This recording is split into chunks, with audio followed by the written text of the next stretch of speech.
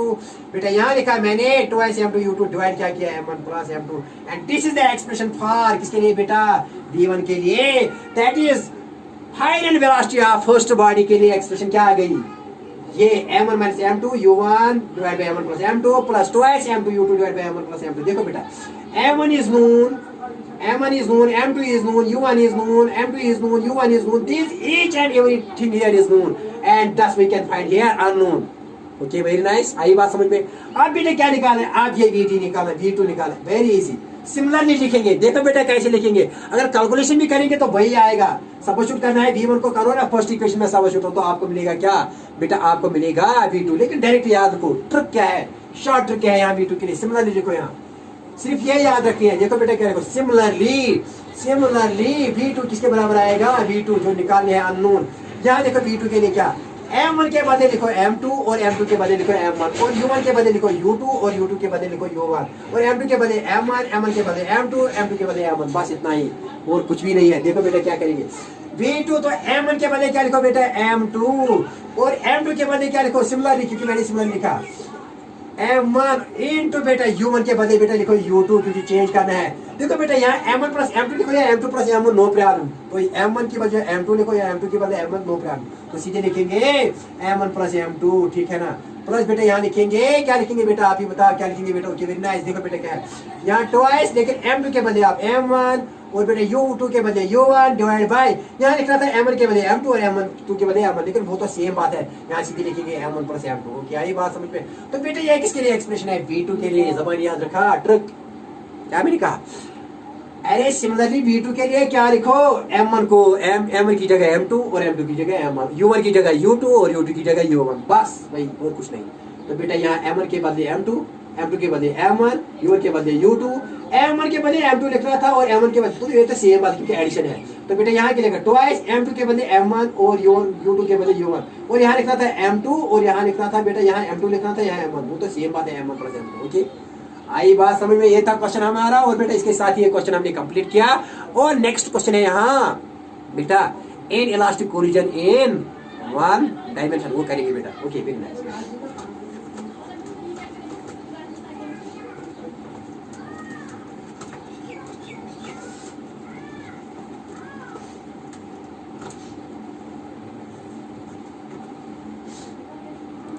Okay very nice.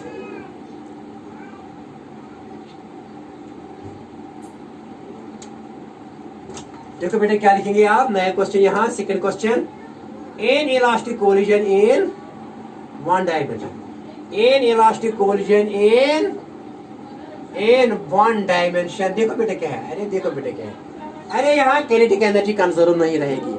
देखो बेटा क्या है, सपोज यही दो, this is one ball, okay very nice, that इसका बेटा मैस m1 है, और ये बेटा ये चलती है u1 से अलॉन्ग एक्स एक्सिस, और बेटा ये दूसरी बॉडी है, लेट इसका मैस है m2, और बेटा ये चलती है u2 से, और आफ्टर कोलिजन बेटा ड्यूरिंग कोलिजन, तो before collision, BC means before collision, तो ड्यूरिंग कोलिजन बेटा सेम बात है ऐसी, और बेटा ये है, ये बेटा m1 है और बेटा ये m1 है, DC मींस ड्यूरिंग कोलिजन, तो बेटा इसके बाद क्या आने वाला है यहाँ, तो बेटा यहाँ लिखेंगे आफ्टर कोलिजन क्या है, आफ्टर कोलिजन, तो बेटा लेट दिस, इसकी जो वेलोसिटी है ना m1 की, मान लीजिए इसकी वेलोसिटी v1 है, और बेटा ये जो है m2 है, तो मान लीजिए बेटा m2 की वेलोसिटी है v2, ठीक है ना। देखो बेटा अगर काइनेटिक एनर्जी सेम नहीं रही आफ्टर कोलिजन एंड, तो ये इलास्टिक है, बस इतनी सी बात लिखना है, ठीक है ना। क्या लिखेंगे, here kinetic energy does not remain constant, तो we can not use here law of conservation of kinetic energy, वो यूज नहीं कर सकते हैं, तो बेटा ये डिफिकल्ट है, so we can not evaluate this, ठीक है ना। तो सीधे लिखेंगे क्या बेटा, लिखेंगे बेटा ऐसे, हियर क्या आएगा, here kinetic energy before collision is not equal to kinetic energy after collision. देखो बेटा, लेकिन लीनियर मोमेंटम सेम रहेगा। देखो बेटा हियर लीनियर मोमेंटम क्या आएगा, अप्लाई करो, क्या करो आपको, apply conservation of linear momentum.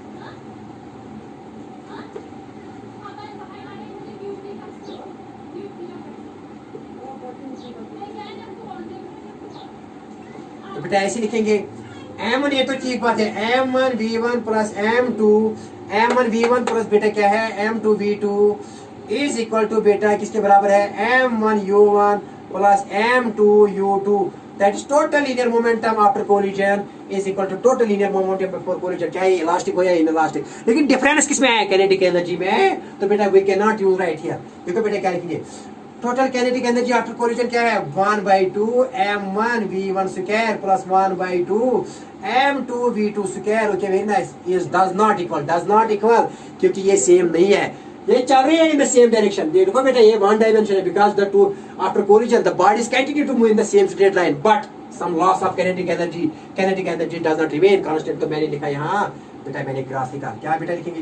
1/2 m1 u1 square plus 1/2 m2 u2 square. Okay बेटा, तो यहाँ हमारे दो इक्वेशंस नहीं है, so we can not evaluate this question. Why? Because to evaluate v1 and v2 we require here two equations. लेकिन हमारे हाथ में बेटा सिर्फ एक इक्वेशन है, सो बेटा हम आगे नहीं जा सकते हैं, नहीं जा सकते आगे। क्यों? अरे v1 और v2 दो वेरिएबल्स है। अरे दो वेरिएबल्स निकालने के लिए दो इक्वेशन का होना जरूरी है। लेकिन यहाँ कंजर्वेशन ऑफ काइनेटिक एनर्जी वो भी नहीं हो रहा है क्योंकि kinetic energy before collision after collision is not equal to total kinetic energy before collision because ये इनइलास्टिक कोलिजन है। तो हम आगे नहीं जा सकते, यही से स्टॉप करो। लेकिन इसके लिए एक कोलिजन है that is perfectly inelastic collision, वो निकालेंगे बेटा वहां लॉस इन काइनेटिक एनर्जी। किसके लिए? इसका यहाँ एक इंपॉर्टेंट केस है। इंपॉर्टेंट केस क्या है बेटा? क्या है बेटा? In elastic collision in one perfectly वो दिखाएंगे वो क्या होता है। ओके ये साफ करेंगे, आगे नहीं जा सकते हैं। लेकिन इसके यहाँ एक और क्वेश्चन है, वो जो है ना वो क्वेश्चन वो है परफेक्टली इन इलास्टिक कोलिजन। इसमें हम कुछ ना कुछ निकाल सकते हैं, कुछ ना कुछ कैलकुलेशन कर सकते हैं। देखो बेटा ठीक है, यहाँ लिखेंगे क्या बेटा है? यहाँ third case perfectly in elastic collision. इसके लिए मैथमेटिक्स निकालेंगे थोड़ा। perfectly in elastic collision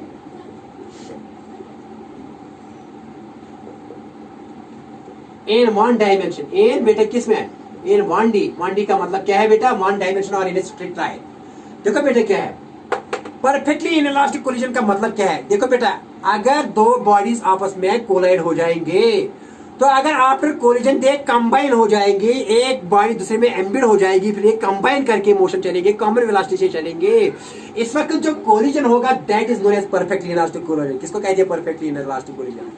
बेटा अगर दो बॉडीज चलती है इन ए स्ट्रेट लाइन और आफ्टर कोलिजन एक बॉडी दूसरी बॉडी में एम्बिड हो जाएगी, एक बॉडी दूसरी बॉडी में एम्बिड हो जाएगी और दोनों बॉडीज कॉमन वेलोसिटी से चलेंगी, तो बेटा इस and with some loss of kinetic energy जरूर हो जाएगी। तो काइनेटिक एनर्जी कंजर्व नहीं रहेगी, लेकिन वो कॉमन चीज तो इसने स्ट्रेट लाइन चलेगी, that is known as perfectly elastic collision in one time. दिखाएगी सपोज बेटा मैंने यहाँ एक बॉडी मैंने ले ली, लेट दिस इज m1, और बेटा यहाँ मैंने दूसरी बॉडी ले ली, लेट दिस इज m2। मान लीजिए m2 बेटा रेस्ट में है, ये टारगेट है। क्या बेटा? टारगेट रेस्ट में टारगेट है। ये है मान लीजिए प्रोजेक्टाइल, ये बेटा प्रोजेक्टाइल है और ये टारगेट है। m1 इज इन मोशन, मान लीजिए कि ये u1 से चल रहा है। देखो बेटा जब हम तीर लगाते हैं ना किसी एप्पल को लगाते हैं ना, तीर लगाते हैं, अगर एप्पल में बेटा ये तीर एम्बिड हो गया, एरो एम्बिड हो गया और बेटा फिर ये एरो और एप्पल साथ चले गए, that collision is known as perfectly inelastic collision. लेकिन अगर वो इसी डायरेक्शन में चले जिस डायरेक्शन में एरो चल रहा है और दोनों सेप और एरो इसी डायरेक्शन में आगे जाए आफ्टर कोलिजन, तो इसको कहते हैं कोलिजन इन वन डायमेंशन लेकिन इनइलास्टिक, क्योंकि एरो एम्बिड हो गया किसमें? सेप में, और एरो एंड सेप टुगेदर चले together but in the same direction with common velocity, और इसको कहते हैं perfectly inelastic collision in one dimension. ठीक है ना? देखो बेटा ये मैंने रेस्ट में मान लिया, ये प्रोजेक्टाइल है, ठीक है ना? अगर आफ्टर कोलिजन ये बिफोर कोलिजन है, ठीक है ना? ये रेस्ट में है तो u2 क्या है? तो u2 इसका मतलब है u2 इज 0। अरे u2 क्या है? u2 is 0। Y u2 is 0? क्योंकि ये बॉडी रेस्ट में है, लेकिन इसका मास कितना है? m2। पहली बॉडी का मास m1 किस रफ्तार से चलती है? लेकिन अलग एक्स एक्सिस वन डायमेंशन में, क्योंकि वन डायमेंशन। अगर ये दोनों यहाँ ये वाली एम्बिड हो गई किसमें बेटा? इसमें हो गई एम्बिड। अरे m1 किसमें एम्बिड हो गई? एम्बिड हो गई किसमें? m2, और दोनों साथ चले with the common velocity vcm is common velocity. लिखो या com लिखो या d लिखो। This v is common velocity of the two, that is m1 plus m2, लेकिन इन द सेम डायरेक्शन चली with some loss of kinetic energy, तो इसको कहते हैं inelastic collision in one dimension. तो बेटा ये क्या है? After collision. दिस इज बेटा before collision, and this is after collision. तो यहाँ लॉस ऑफ काइनेटिक एनर्जी हो रही है और वो निकालनी है लॉस ऑफ काइनेटिक एनर्जी, ठीक है ना। मैंने एग्जांपल दी, अगर ये सेब है, अगर ये एरो है, ये सेब रेस्ट में है और एरो इसमें एम्बिट गया तो आफ्टर कोलिजन दोनों साथ हो गए इन द सेम डायरेक्शन, जिस डायरेक्शन में एरो था। तो इसको कहते हैं इनलास्टिक कोलिजन, क्योंकि लॉस हो रही है कुछ ना कुछ काइनेटिक एनर्जी। वही लॉस ऑफ काइनेटिक एनर्जी निकालनी है, कितनी लॉस हो रही है, इसको कितनी लॉस ऑफ काइनेटिक हो रही है ना, क्योंकि ये बेटा इसकी काइनेटिक एनर्जी कम है, इसकी ज्यादा है, फाइनल में काइनेटिक एनर्जी कम है, इनिशियल में काइनेटिक एनर्जी ज्यादा है, वो निकालना है यहाँ, that is loss of kinetic energy, वो निकालेंगे। देखो तो बेटा यहां करेंगे अप्लाई, क्या करेंगे, परफेक्टली किसको कहते हैं, when two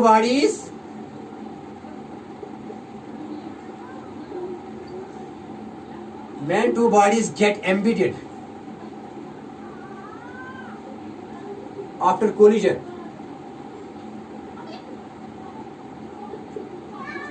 when two bodies get embedded after collision and move with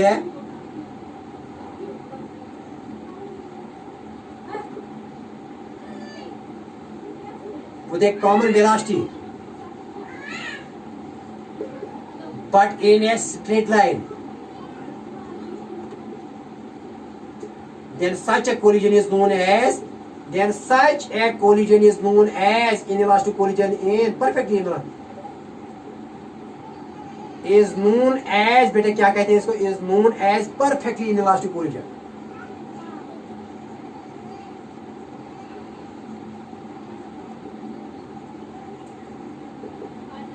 okay बेटा आई बात समझ में, when two bodies get embedded after collision and move with a common velocity but in a straight line, but in the same straight line, then such a collision is known as perfectly inelastic collision in 1D। आपके निकालना है loss of kinetic energy, क्या निकालनी है, क्योंकि kinetic energy तो conserve नहीं रहेगी क्योंकि ये परफेक्टली इनलास्टिक है। देखो बेटा क्या निकालना है, लॉस ऑफ काइनेटिक एनर्जी। देखो बेटा क्या है, क्लियर, अब यहां लिखेंगे, देखो बेटा क्या है, ये तो क्लियर है कि m1 u1 प्लस m2 ऐसे लिखेंगे। अप्लाइंग, क्या अप्लाई करेंगे, applying we had find here, पहले ये लिखेंगे बेटा, देखिए वी हैड फाइंड हियर, क्या निकालना है, we had find here loss of kinetic energy, loss of kinetic energy बेटा मालूम करनी है, क्या मालूम करनी है, लॉस ऑफ काइनेटिक एनर्जी। देखो बेटा कैसे निकालेंगे,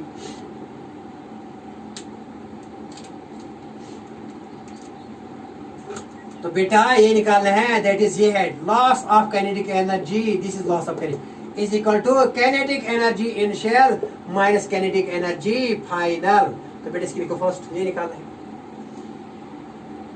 It can be easily proved that final kinetic energy is less than the kinetic energy of nature। वो भी दिखाएंगे डेटा, ट्राई करो घर में, लेकिन मैंने शॉर्ट में लिखा कि ये kinetic energy कम है, ये ज्यादा है। घर में ट्राई करो कि सर ने कैसे बताया, ये आपके लिए क्वेश्चन है।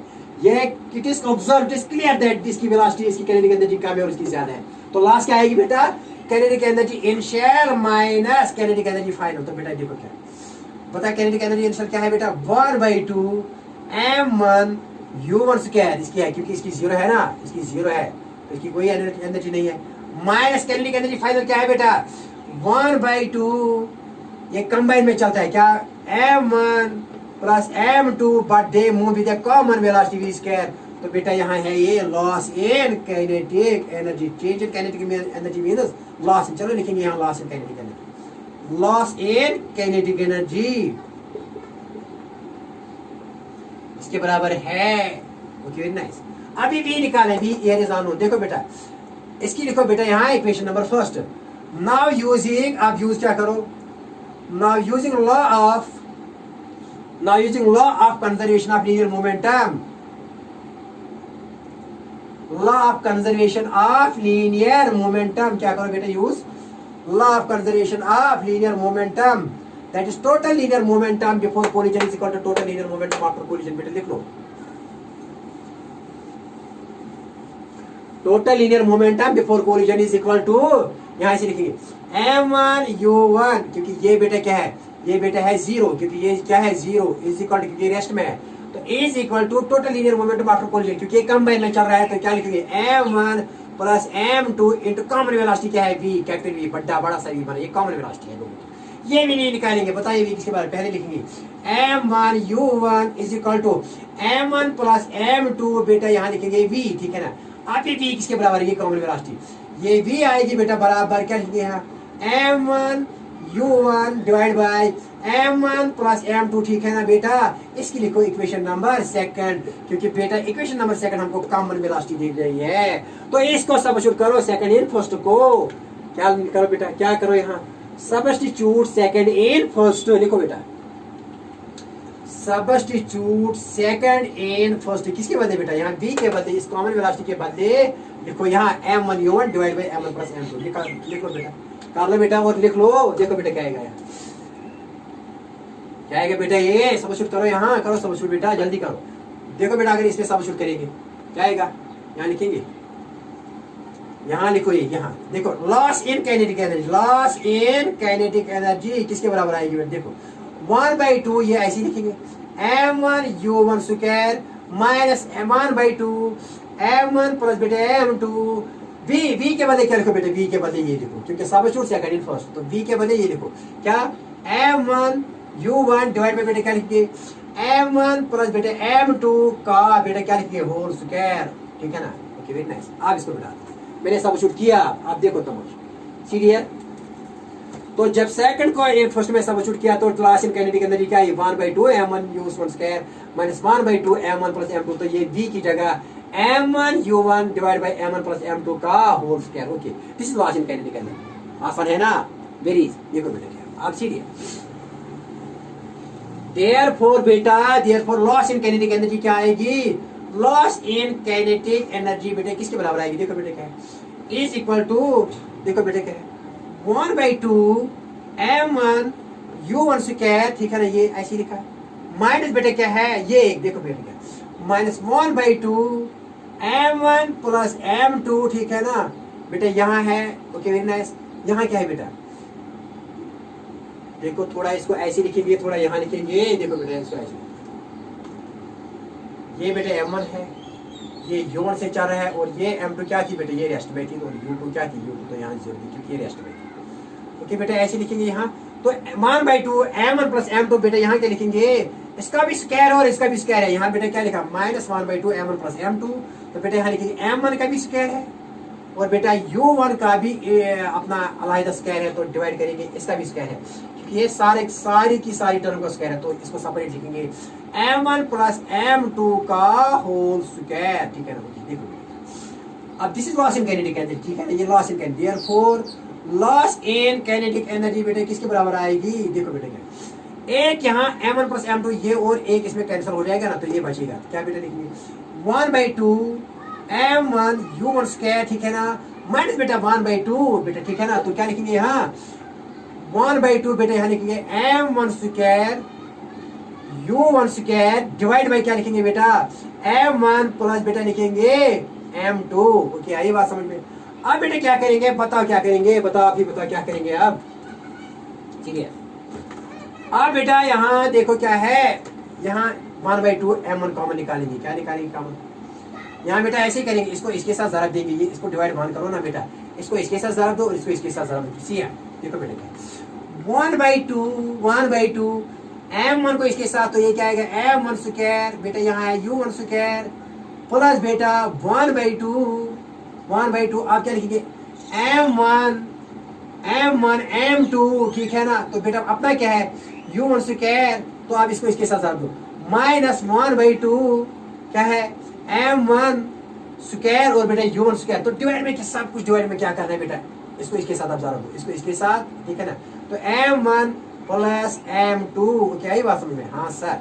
देखो बेटा क्या है, ये 1/2 m1 स्क्वायर और ये 1/2 m1 स्क्वायर कैंसिल हो जाएगा, तो बताइए बेटा therefore loss in kinetic energy किसके बराबर आएगी, लॉस इन काइनेटिक एनर्जी, देखो बेटा यहाँ लिखेंगे लॉस इन काइनेटिक एनर्जी किसके बराबर आएगी बेटा, ये आएगी बराबर 1/2 सीधे लिखो, यहाँ 1/2 ऐसे लिख सकते हैं बेटा, तो बेटा यहाँ क्या है m1 m2 u1 square divide में क्या है बेटा m1 प्लस m2, ठीक है ना, तो बेटा ये क्या है, what is this is loss in kinetic energy, जबानी याद रखना, लॉस इन काइनेटिक एनर्जी क्या है 1/2 m1 m2 u1 square 1/2 m1 m2 whole square divide में क्या हो जाएगा m1 दिस इज लॉस इन दफा लिया था। ओके, और इसके साथ ही ये क्वेश्चन खत्म हुआ परफेक्टली इन इलास्टिक कोलिजन का। और अब करेंगे इलास्टिक कोलिजन इन 2 डायमेंशन, पहले इलास्टिक कोलिजन फिर in elastic collision. Okay very nice, और इसके साथ ही इस चैप्टर का अलविदा करेंगे। Okay very nice.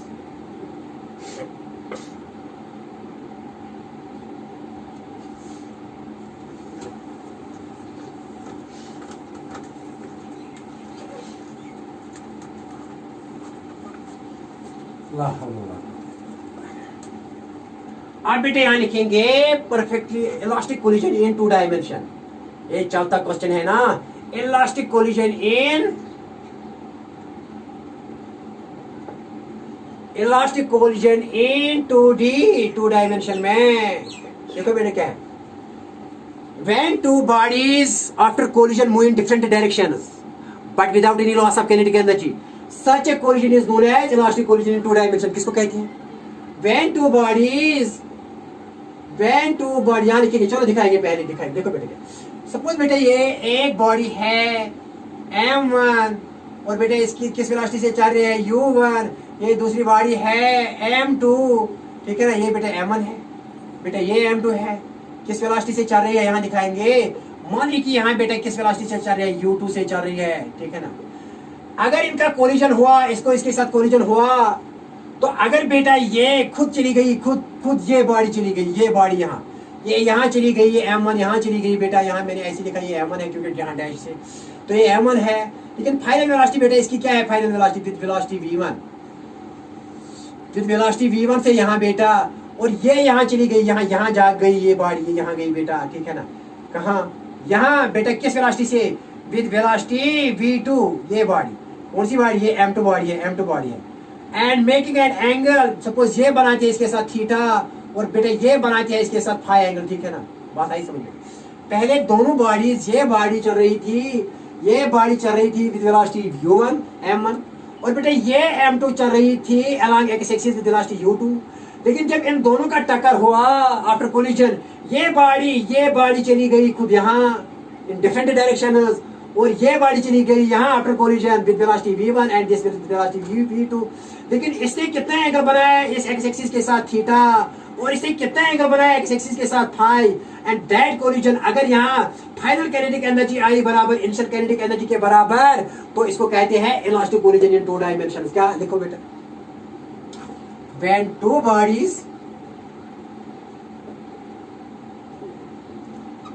bodies go in different directions,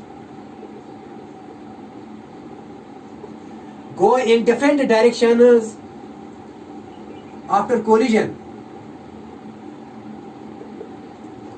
without any loss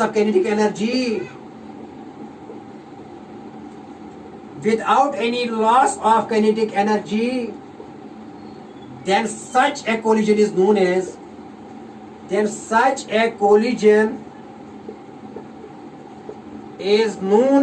बेटा क्या कहते हैं इसको, is known as inelastic collision in 2 dimensions। Elastic collision इन बेटा क्या कहते हैं, इन 2 dimensions। क्या बेटा मैंने कहा, when two bodies go in different direction, when two bodies, one body this direction and this body 2 direction, but after collision, when two bodies go in different directions after collision without any loss of kinetic energy, after collision same रहती है before collision, तो इसको कहते हैं elastic collision in 2 dimensions. Okay, आई बात समझ में? हाँ सर, ओके वेरी नाइस। तो बेटा बात आई समझ में? हाँ, ये वेलोसिटी पहले u1 से चल रही थी, ये बेटा पहले किस वेलोसिटी से चल रही थी, ये बॉडी चल रही थी u2 से, लेकिन आफ्टर कोलिजन बेटा ये बॉडी यहाँ गई विद वेलोसिटी v1, और बेटा ये बॉडी आफ्टर कोलिजन यहाँ गई विद वेलोसिटी v2। लेकिन इस बॉडी ने एक्स डायरेक्शन के साथ थीटा बनाया, ये एंगल थीटा, और इस बॉडी ने इस एक्स एक्सिस के साथ क्या बनाया, फाई। ये बात समझ में? Okay very nice. आप क्या करेंगे, अप्लाई, आप देखो क्या अप्लाई करेंगे, law of conservation of linear momentum but in different direction. देखो बेटा क्या, अब इसका क्या है मोमेंटम, देखो बेटा क्या है, अब इसका लीनियर मोमेंटम क्या है, m1v1, ठीक है ना। इसका लीनियर मोमेंटम क्या है बेटा, इसका लीनियर मोमेंटम है m2v2, ठीक है ना।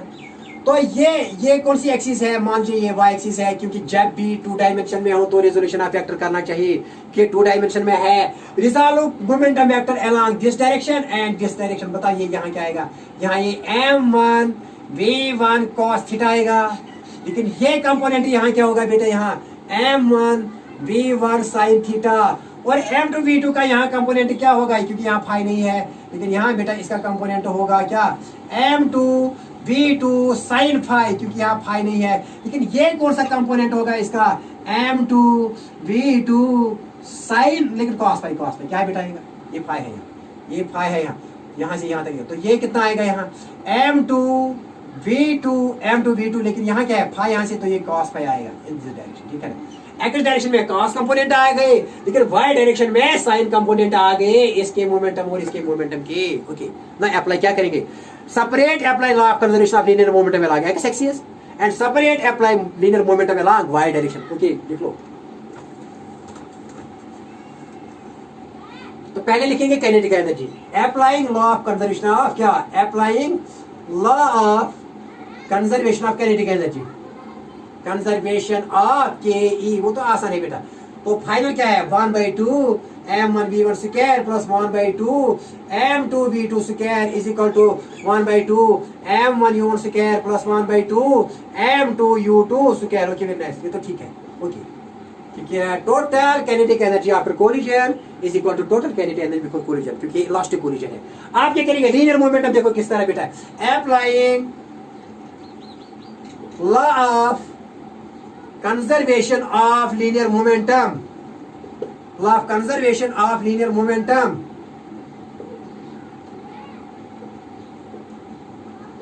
applying law of conservation of linear, पहले x एक्सिस की लगाएंगे। क्या लगाएंगे? इन what direction?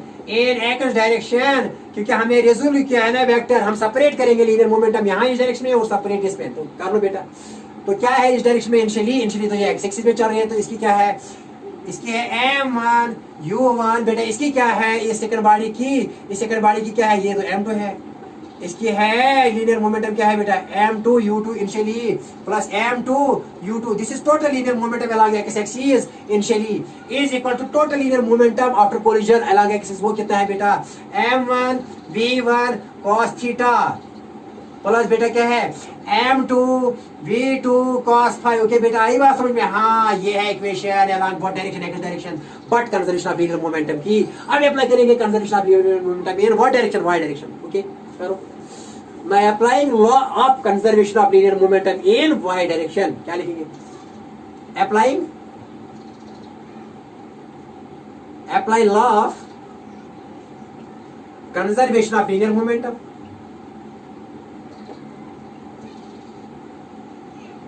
in what direction?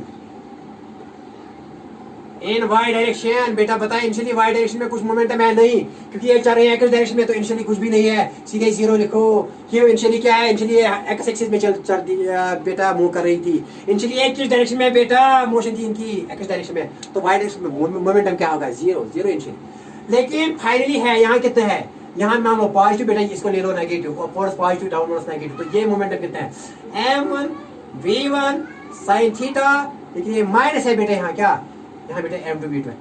m2 v2 sin phi total this is total linear momentum after collision, लेकिन but along what direction? Y direction. तो equation क्या आ गई बेटा? यही इक्वेशन है। आप सीधे लिख सकते हैं, इसको यहाँ ले लो, यहाँ इसको यहाँ ले लो। तो क्या लिख सकते हैं? m2 v2 sin phi is equal to m1 v1 sin theta. Okay very nice. These are the equations in what? In elastic collision. अब इन इलास्टिक कोलिजन में क्या होगा? इन इलास्टिक कोलिजन में ये वैलिड है, लेकिन काइनेटिक एनर्जी वैलिड नहीं है। इतना ही लिखना है, ये वैलिड है लेकिन काइनेटिक एनर्जी वैलिड नहीं। यही इक्वेशन, बिल्कुल यही इक्वेशन है, क्योंकि लीनियर मोमेंट तो एक्स एक्सिस में ही होगा और वाई एक्सिस में ही होगा। लेकिन बेटा काइनेटिक एनर्जी यहाँ, क्योंकि काइनेटिक एनर्जी इन इलास्टिक में before collision is not equal to after collision. आई बात समझ में? हाँ बेटा। Okay very nice, very nice. देखो बेटा चलिए, अब यहाँ एक टर्म है जिसको कहते हैं कोएफिशिएंट ऑफ रेस्टिट्यूशन। क्या बेटा है? एक टर्म है।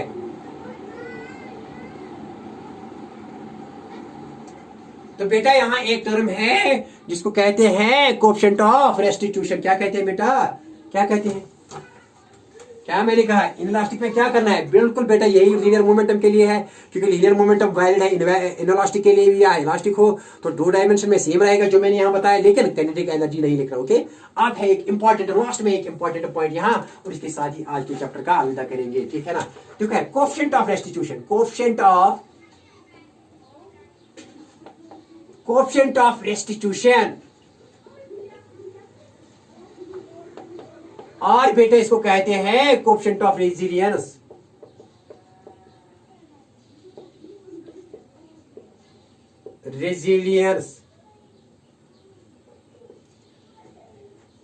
कोएफिशिएंट ऑफ, बेटे क्या लिखा मैंने, रेजिलियंस। कोएफिशिएंट ऑफ रेस्टिट्यूशन कहो या कोएफिशिएंट ऑफ रेजिलियंस, और बेटे ई से यहां डिनोट करते हैं। बेटे क्या लिखा मैंने, कोएफिशिएंट ऑफ रेस्टिट्यूशन और कोएफिशिएंट ऑफ रेजिलियंस, ये किसके बराबर होता है, देखो बेटा क्या होता है, ये होता है बराबर, इसकी डेफिनेशन ये है बेटा, देखो ये होता है बराबर v2 minus v1 divided by u1 minus u2। What is this, देखो बेटा क्या है, ये ऐसे है, this is initial velocity of u1 and mass m1, this is initial velocity of m2 with velocity u2, क्योंकि u1 है ग्रेटर देन u2, बेटा इनका कोलिजन हो जाएगा। आफ्टर कोलिजन क्या है, तो ये बेटा चलेगी विद वेलोसिटी v1 और बेटा ये चलेगी विद वेलोसिटी v2, ठीक है ना। तो ये सेपरेट हो जाएगी आफ्टर कोलिजन, ये सेपरेट हो जाएगी, लेकिन बिफोर कोलिजन ये अप्रोच हो जाएगी। इसको क्या कहते हैं, रिलेटिव वेलोसिटी ऑफ, क्या लिखा, relative velocity of second with respect to first, इसको क्या कहते हैं, a the definition of e is coefficient of restitution, क्या होता है, इसको कहते हैं relative velocity of separation divided by होता है relative velocity of approach.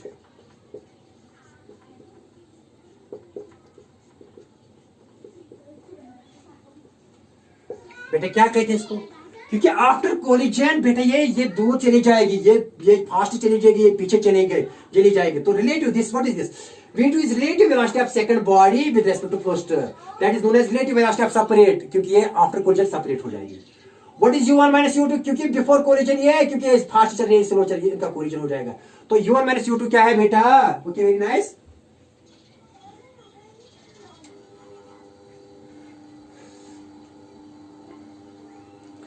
Relative velocity of approach क्या होता है, the definition of E is it is the ratio of relative velocity of separation after collision divided by relative velocity of approach before collision, ये है coefficient of restitution, ठीक है ना।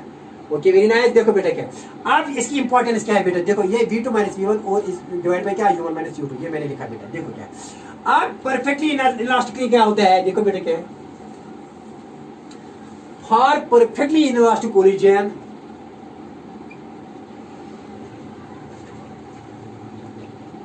For perfectly elastic collision के लिए बेटा ए होता है 1 के बराबर, मरहबा, क्या होता है बेटा, ए होता है मरहबा, ए होता है 1 के बराबर, क्यों, क्योंकि रिलेटिव वेलोसिटी ऑफ सेपरेशन होता है, मैंने दिखाया ना आपको, क्या दिखाया यहाँ, ये दिखाया था। परफेक्टली इलास्टिक के लिए v2 माइनस v1 होता है बेटा बराबर u1 माइनस u2, ठीक है ना। Okay very nice. देखो बेटा क्या है, और फॉर परफेक्टली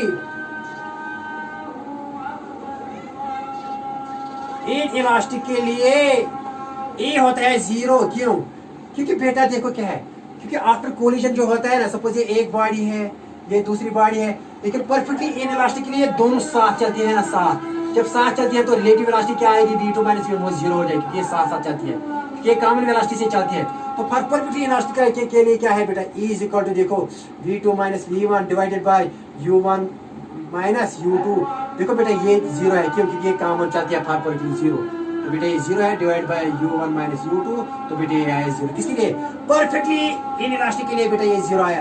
तो दुनिया में जो भी कोलिजन्स है, वर्ल्ड में जो भी कोलिजन्स है ना बेटा, वो किसके दरमियान होते हैं, वर्ल्ड में जो भी कोलिजन्स है, वर्ल्ड में जो भी कोलिजन्स है वो लाई करते हैं, जिनका कोएफिशिएंट ऑफ रेस्टिट्यूशन लाई करता है greater than 0 but less than 1, and there is no collision in the world which is perfectly elastic, and there is no collision in the world which is perfectly elastic और perfectly elastic. और बेटा इसके साथ ही आज का lecture खत्म हो जाता है। Wishing you all the best of